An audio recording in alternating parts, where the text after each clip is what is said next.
Halo semuanya. Kami dari kelompok visioner ingin mempresentasikan hasil diskusi kami, tetapi sebelum itu izinkan kami memperkenalkan diri terlebih dahulu. Perkenalkan, nama saya Hizky Anugrah Tarigan dan teman saya. Saya Jessica Suboya. Saya Desi Suharti Sitangga. Dan saya Ratina Aini. Pada kesempatan kali ini, kami akan membahas tentang sistem pendukung keputusan penerimaan beasiswa menggunakan metode Analytical Hierarchy Process atau HAP. Yuk langsung saja kita mulai. Selanjutnya, pendahuluan. Mengapa pemilihan penerimaan beasiswa butuh metode terstruktur? Yang pertama, masalah. Seleksi beasiswa melibatkan banyak kriteria dengan tingkat kepentingan berbeda, sehingga hasilnya rawan bersifat subjektif jika tidak dihitung secara sistematis. Yang kedua, penelitian sebelumnya, riset terdahulu memakai Fuzzy Inference atau sistem FIC Ramdhani, namun bobot kriteria hanya dimasuki dari derajat keanggotaan, bukan dihitung dari perbandingan terstruktur. Yang ketiga, solusi yang diusahakan metode AHP menghitung bobot kriteria dari matriks perbandingan berpasangan atau skala Satie dan menguji konsistensinya secara kuantitatif via coincidency ratio. Tujuan menerapkan AHP pada 3 kriteria IPK penghasilan orang tua, jumlah tanggungan untuk menghasilkan perankingan yang objektif dan teruji konsistensinya. Saya Jessica Suboya akan membahas pada slide penentuan penerimaan beasiswa menggunakan metode Analytical Hierarchy Process atau AHP.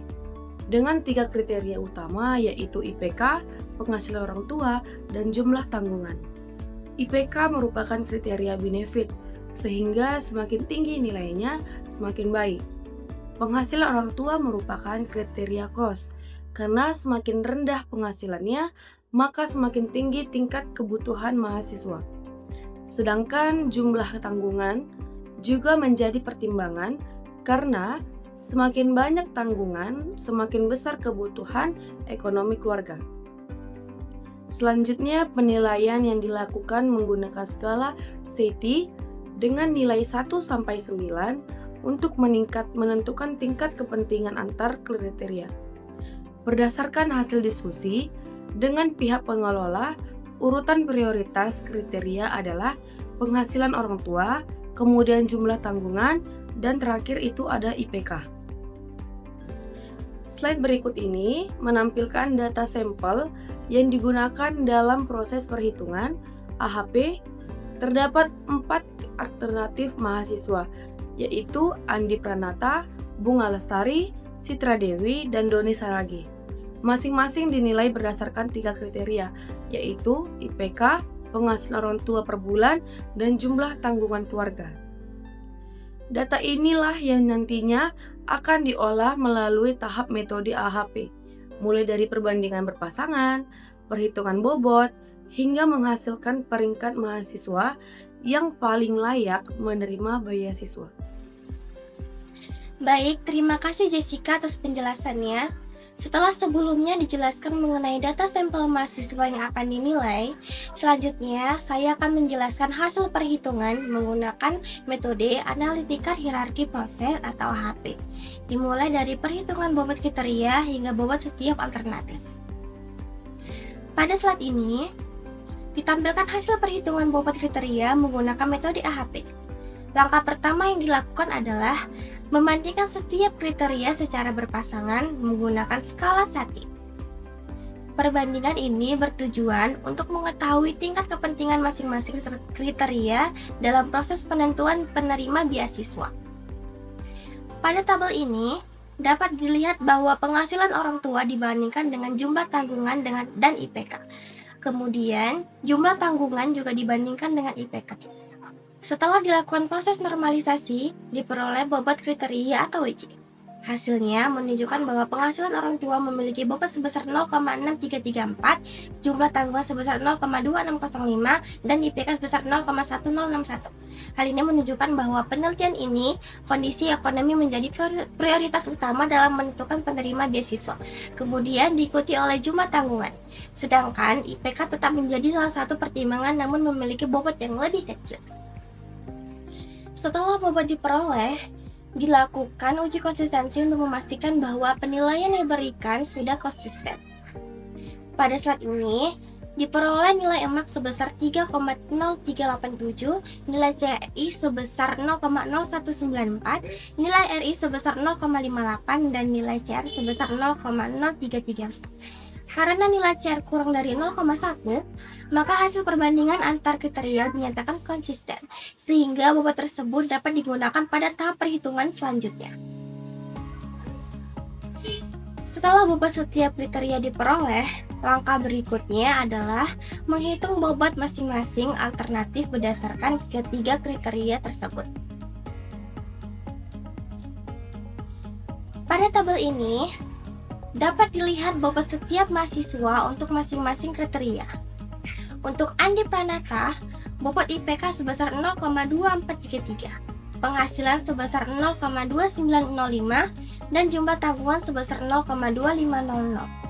Kemudian Bunga Lestari memperoleh bobot IPK 0,2129, penghasilan 0,4358, dan jumlah tanggungan 0,3333. Selanjutnya, Citra Dewi memperoleh bobot IPK 0,2852, penghasilan 0,0996, dan jumlah tanggungan 0,1667.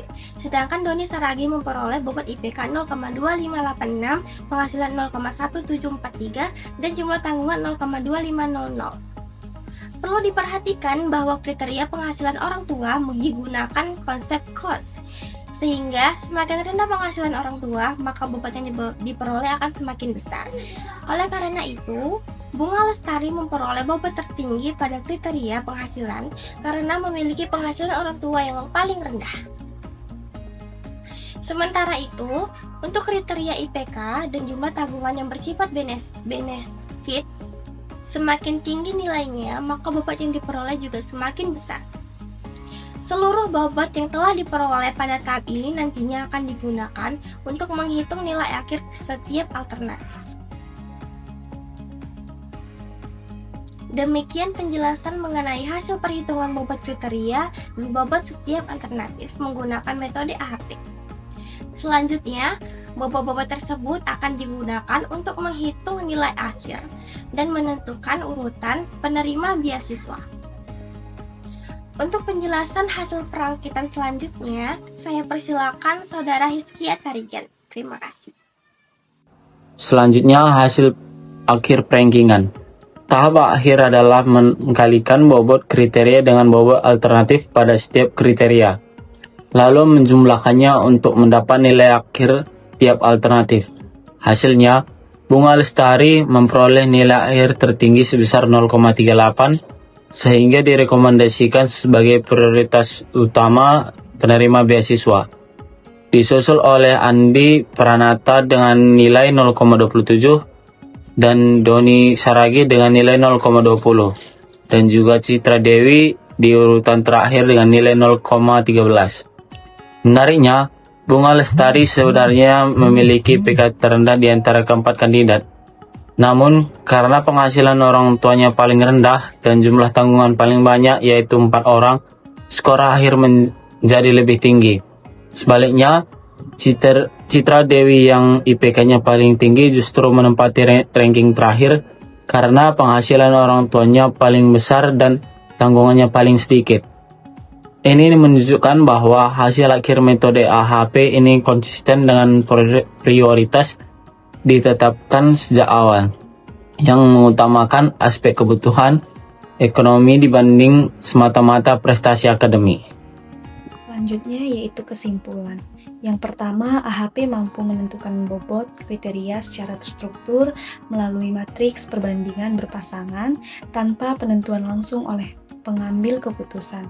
Yang kedua, konsistensi rasio sebesar 0,0334 atau 01 menunjukkan penilaian antar kriteria, konsisten, dan layak digunakan. Yang ketiga, untuk kriteria quartz penghasilan orang tua, rasio kebalikan atau inference diperlukan agar nilai lebih kecil memperoleh bobot lebih besar.